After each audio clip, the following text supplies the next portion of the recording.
Jedna z vecí, ktorá najviac poteší mojich pažravých tínedžerov, je pizza. Robím ju často a mám na ňu skvelý recept. Je to vlastne celkom jednoduché.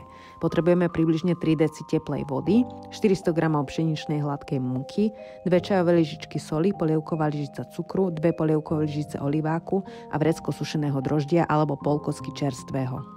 Do misky dáme múku, vyhrabeme jamku, pridáme cukor, droždie, zalejeme teplou vodou a necháme vzísť kvások.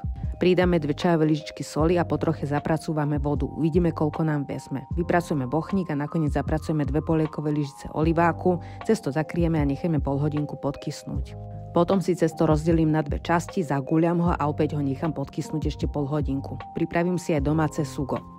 Potom cesto rozkrútim na polohrubej múke. Máme radi trošku hrubšie cesto. No a potom je to už jednoduché. Natrieme sugom a naložíme všetko, čo máme radi. Áno, aj ananás. Pizzu pečiem vo vyhriatej rúre na 230 stupňov 8 až 10 minút, ale záleží od rúry. Po upečení natriem okraje ešte cesnakom. Hotovo, je skvelá, tak ju rozhodne vyskúšaj.